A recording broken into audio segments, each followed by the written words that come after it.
The Griffin Poetry Prize. It used to be exclusive to Canadians, but now it's gone international, prompting controversy. But I'd like to focus on 3 books that made the longlist and feature Canadians in some way or another. Let's begin with my least favorite, Tassos Livaditis, Poems, Volume 2. It's translated by Manolis Alikizakis, a Cretan poet who lives fairly close to some relatives of mine actually, in White Rock, BC. Directly from his website, Manolis has published more than 20 books of poetry, 3 novels, and 11 major translation works. It's ridiculously impressive how much Manolis has accomplished. On top of all that, he runs his own press, Libros Libertad, which published the Griffin-nominated book. Now, this book is labeled Volume 2, but I couldn't find a Volume 1. I think the selected poems is the implied Volume 1. So why is this my least favorite of the 3 books? Let me count the ways. I won't mince words. This book is in serious need of a copy editor. Some errors are fairly benign, like the sudden accidental shifts from the past into the present tense, or vice versa. In this first example, the original Greek is entirely in the present tense, but the translated version is predominantly in the past, with the exception of one verb. Here, the original Greek is in the past tense, and the translation is as well, with the exception of one verb in the present.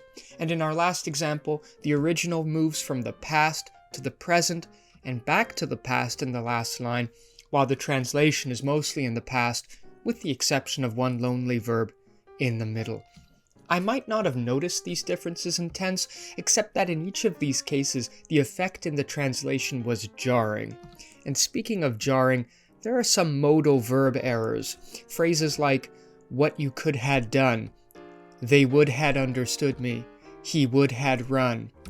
In this last sentence, there's the additional error of using didn't instead of hadn't. We didn't held the boy. Now, I don't like to complain. Well, maybe I like it a little bit, but there are also lots of mistakes in question formation.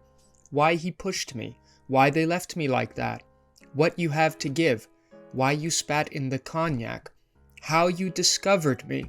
And lest you believe that this was a conscious effort to imitate an informal, rough-around-the-edges Greek dialect, in my opinion, no. There's one particular example that stands out. In the outing, God speaks, and in the original Greek, asks a question using an informal contraction. I think it translates best to, why'd you do it? But the translator has written, why you did it.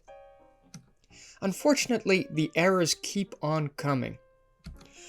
Who should be whom in a couple places. There are missing articles, spelling mistakes, awkward inclusion of pronouns. Now look, I hate to sound like an uptight high school English teacher, but these mistakes stand out. Sometimes you'll find them in a poem's very last line. And something you should know about the poet Tassos Livaditis is that he often ends a poem with a satisfying philosophical punch. Lines like, and while they all demanded an answer, I left them in their delusion, which was the only music. Their fingertips resemble the same, always surprised, huge eyes of God. Then, I said to him, don't be late, though when you send the killer, at least let him be a child. So it really sucks when you get to the end of a poem and instead of this knockout uppercut to the soul, you get weak sauce, overcooked spaghetti. You get errors in the translation. Therefore, why is forbidden for a revolutionary to commit suicide? He would had run to her while he hugged the forbidden. And we all returned home to our warm supper, peaceful that we had paid our depth with that judgment. Depth. It's supposed to be debt. And just to be sure, I checked with the original, which I found, wouldn't you know, on the translator's own website. It's worth mentioning that this book is 545 pages, so by the sheer quantity of poems, a number of errors are expected. But I found all these errors in the first 100 pages. Actually, I only read the first 100 pages. I did glance through the rest to see if things got any better, and within a couple minutes I'd spotted 3 errors different from any I'd encountered before. An apostrophe error, a verb form error, and a subject-verb agreement error. Is the same abundance of error found in other translations by Manolis? I found 2 reviews that suggest as much. On his translation of the collected poems of George Seferis, Christopher Doda for ARC writes, "As an aside, I rarely mention this in reviews, but the number of typos, misplaced punctuation, and confusion between Canadian and US spelling in this book is truly irksome." On Manolis' translation of Yannis Ritsos, M. Travis Lane for Fiddlehead writes, "The book, however, has one defect. It was not adequately proofed before it was sent to the printers. The problem is not so much the occasional typo, though there are too many for material of this stature, but rather that whoever typed up the manuscript that was sent to the printer has difficulties with the English language. There is no reason in the translation's general style to suppose that Ritsos wrote colloquially ungrammatical Greek. To find these errors in Ritsos' beautiful poems is like finding grit in soup. It is a great pity." Although I've highlighted their negative criticisms, both Doda and Lane generally look past the errors and give Manolis favorable reviews. Meanwhile, I've spent most of this video grumbling like a moody grammarian who can't see the forest for the trees. Let's not dwell on the negative. Despite its flaws, I do want to finish reading this book. I can safely say that Livaditis is among my favorite Greek poets, and for all the shade I'm throwing, I've got to give the translator credit. Manolis has been writing, translating, and publishing for years. He's dedicated his life to art, and thanks to his work, more people will discover some excellent poetry from the past. Like the following 2 poems from this collection, 2 of my favorites. Painting of an Unknown Painter.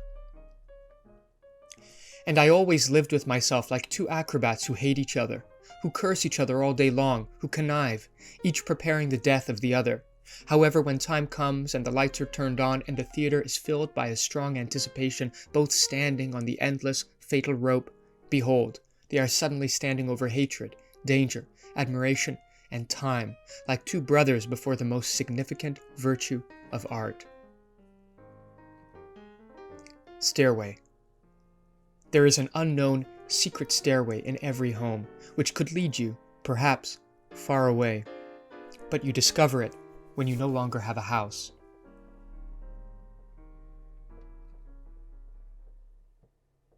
Let's shift gears and talk about Susan Musgrave's exculpatory Lilies, a title she stole from Michael Crawford's cartoon in The New Yorker.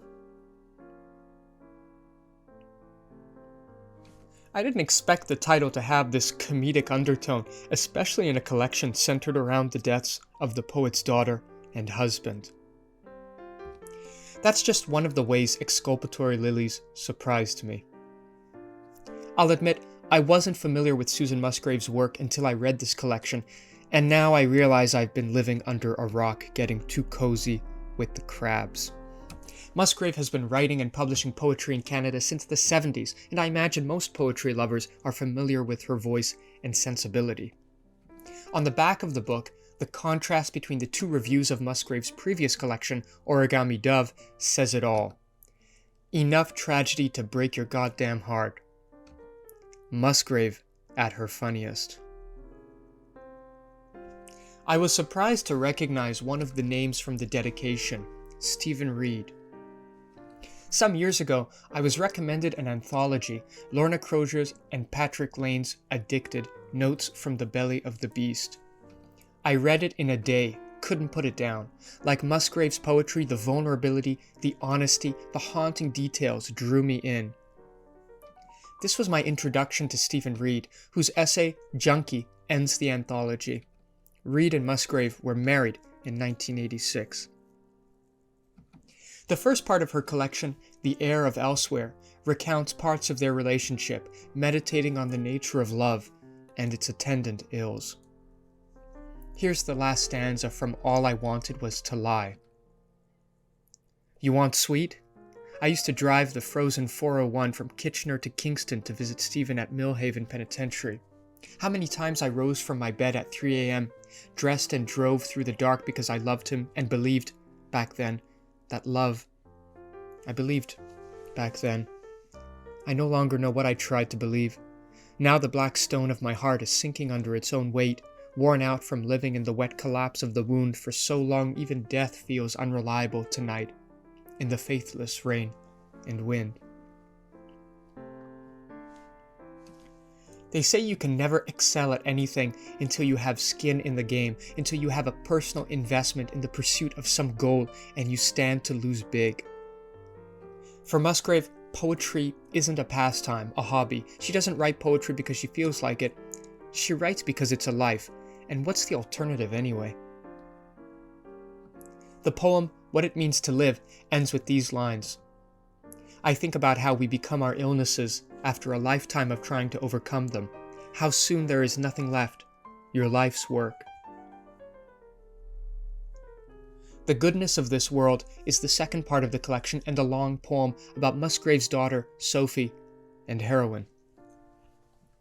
I never feel comfortable talking openly about an author's confessional poetry because, at its best, the work draws you into an intimate relationship, like sitting down one-on-one with the poet at a dim cafe or bar, and as the hours go by, they begin to trust you, and they open up. Perhaps they trust you too quickly, blindly. It's almost a mistake, but you're glad of it, and hope you won't disappoint them. So I'll just share this one poem, but the rest are for you to read. She forced you to cut your hair, hack it off in front of those you counted as friends, but failed you in the end. Next time she'd make you shave your eyebrows too, she said, and sent you back onto the street with what was left of your dignity. This girl sells the heroin you can't live without. She said she would donate your hair to a good cause, like cancer, and I thought, trust you to find a drug dealer with a social conscience. I have learned not to ask why, but then I opened the door and saw you standing small in your nakedness, the kind of nakedness that can never again be clothed. I cried and cradled your head while you, wise as ever, said, Mom, it will grow back, it's only hair. But your hurt goes deep. You were the child I suffered for, your long hair streaming as you ran wild into the wind with your imaginary friends. While other mothers snipped price tags off back-to-school fashions, I sat by your bed in the intensive care unit watching your vital signs blip across a screen. You were barely 14. You'd had enough of being alive. I lifted your head from the pillow. The summer sun had streaked your hair faintly gold and brushed thin strands from your face. I could almost feel you want to live again, by the grace, as your hair slipped through my hands.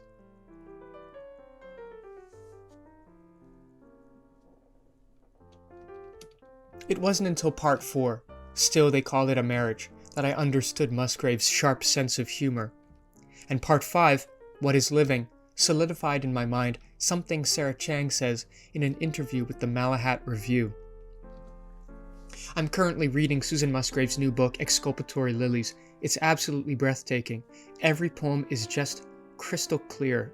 It's like looking at spring water and seeing miles underground. Last but not least, there's a book of selected poems from Iman Mersal, translated from the Arabic by Robin Creswell. This time the Canadian is not the translator, but the poet, Mersal, who lives in Edmonton and teaches Arabic literature at the University of Alberta. On the one hand, I was reminded that a book of selected poems lacks the satisfying focus of a particular moment of time in a writer's life. But on the other hand, a selected can be like a greatest hits album and a brilliant introduction to a poet you don't know. Mersal is in tune to the subtleties of her surroundings, always on the lookout for a good story, always on the mind out for a good thought. Part of the mystery is her presence, as if at a crowded party you spot an observant shadow in the corner of the room, but as you near her, she brightens, flooding you with warmth, and soon you're laughing together. Nostalgic, cheeky, romantic, incisive, and she never takes her reader for granted, committed to recording only those events or thoughts that deserve revisiting. In a celebration, she writes, "But my Persian was straight from a beginner's textbook, and she looked, while listening to me, as though she were picking through a wardrobe whose owner died in a fire." On infidelity, she writes, will arrange a happy coincidence, and each will be convinced that a mysterious wind blew their clothes off, that their limbs did no more than satisfy the instinct to entwine. Although I think the selections in prose are shining moments, I admire Meursault's ability to follow a train of thought from one line to the next, car by car, each carrying its own particular goods. In Map Store, she writes, "I once saw a woman brush some dust off a mountain, and a girl trail one of her braids over a lake, and I heard one man try to describe to another the location of his distant house in a distant village close to a distant city which appeared as a tiny dot on the map of his distant country." The translation by Robin Cresswell is so good as to appear invisible, allowing, as Thornton Wilder might have put it, the eternal part of Meursault's voice to come out clear. Cresswell studied Arabic literature, initially attracted to well-known established poets, but chanced upon Meursault's work and found it both exhilarating and disorienting. Speaking about the mainstream poets of the Arab world, he says, "They're public intellectuals. The poetry they write is fantastic. It's full of very high rhetoric. It's often very political, but in a sophisticated way. One of the things you don't find is intimacy, individual voice. Iman Meursault's book blew my mind." It's wonderful that, with this book, English speakers will be able to appreciate Iman Meursault's unique contribution to Arabic literature, and its influence can grow. I hope you've enjoyed this video, and a thank you to my colleague Nadia and my sister Melina for their help in putting this together. As always, I'm curious to know your thoughts in the comment section below. Don't be shy. Bye bye.